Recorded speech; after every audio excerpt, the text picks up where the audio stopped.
And let me give you just a very brief history. I'm sure Cynthia can do a much better job in a few months, who's really researched this. But we know already clearly in the desert fathers and mothers of the first several centuries, the seeming understanding of prayer that Jesus had held on. And let me give you just a few of the giveaway scriptures. Well, first of all, his going alone for 40 days. I always have to remind Catholics that he probably wasn't saying Our Fathers and Hail Marys for 40 days. Well, they say, what was he doing? Contemplation is not saying prayers. Contemplation is a different set of eyes. Actually, some of us like to call it a third eye, whereby you don't say prayers as much as you become a prayer.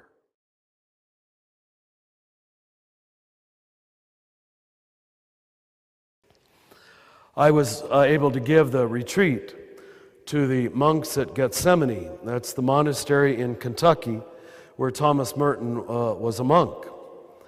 And I had given them their retreat in 1985, and I thought I would impress them. It was a full 8-day retreat, and I wanted to show them how holy I was and how smart I was and how informed I was. And so the first 2 days I kept dropping Thomas Merton's name, presuming, of course, this worldwide luminary, this teacher who's been translated into all major languages, would certainly be appreciated there in his own monastery. And then I noticed that when I tend to mention, as Thomas Merton said, some would scowl, and some would sort of grimace or look away. So the second day I pulled one of the brothers aside and I said, was Thomas Merton not popular here in his own community?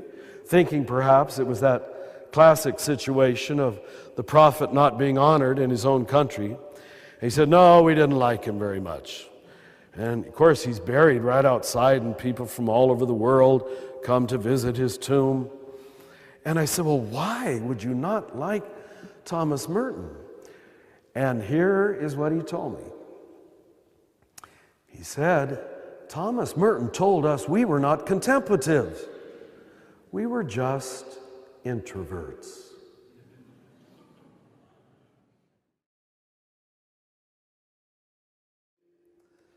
Let me tell you one more story about that retreat.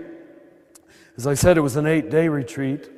And after I finished, the abbot asked me, he said, Richard, how can we pay you for this retreat? And I said, well, I'm supposed to be a poor Franciscan, and I don't need any money, but I would love it if I could live for a month or so in Thomas Merton's hermitage. I said, I've studied him ever since I was young and admired him, and that would be a thrill. The other one was to visit Julian of Norwich's, which I just got to do today. But he said, sure, Richard, just come whenever you want, and it's yours. So when I came, he told me that out deep into the Kentucky woods, there were a few recluses. A recluse is more than just a hermit. The recluses only come in for Christmas midnight Mass and the Easter Vigil Mass. Their experience of communion is not Mass and liturgy, it's living in constant communion with God, just, I guess, as Julian did.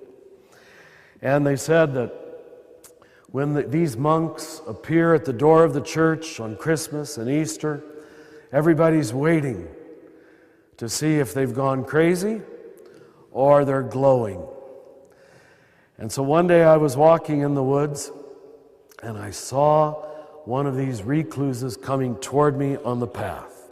He was a former abbot, Father Flavian, a very holy man. And sure enough, he was glowing. Just had this beautiful, warm, gracious smile on his face. And he eagerly came toward me and he looked right at me. He said, Richard. And of course, when he said Richard, I was shocked and frankly a little disappointed because I thought he must not be a very good recluse if he knows who I am. He said, Richard, you get to preach. You get to preach all over the world. And he said, I don't. And so please, just tell the people one thing. And he pointed to the sky and he said, tell the people God is not out there. God bless you. And he bowed to me and went down the path. And I just obeyed his orders. I just told you what he told me to tell you.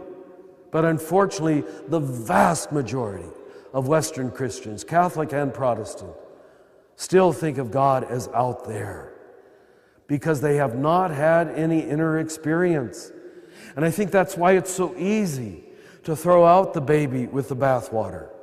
That's why it's so easy to remain dualistic in either-or thinking, because you haven't really experienced the mystery, which is always paradoxical, which is always a mixture of darkness and light.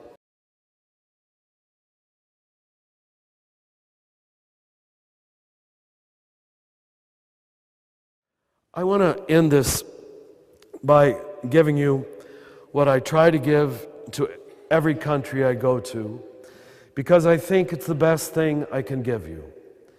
And even if you forget everything I've said in these 50 minutes, please remember this. Every year in late April in Santa Fe, that's the capital of our state, New Mexico, where Stephen and I live, there's an international conference on the convergence of science and religion. It's really, literally mind-blowing. And the amazing thing is that these PhDs, these scientists, seem to be much more able to deal with hypotheses and theory and mystery than most clergy that I know. For example, the one you've all heard.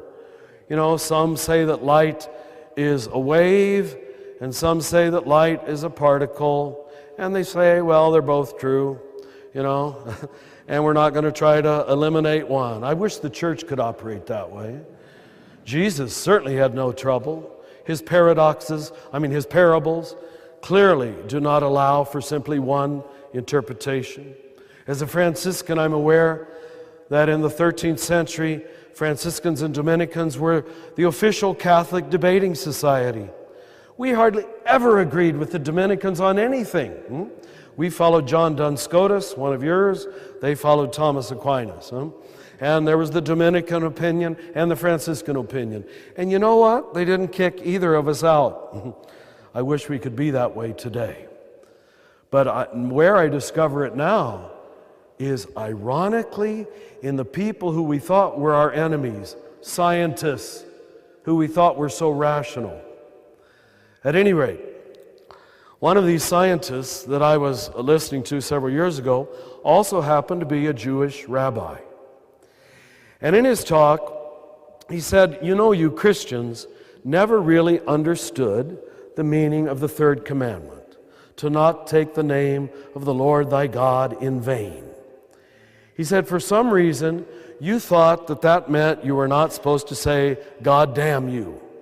Well, it isn't very nice to say, God damn you.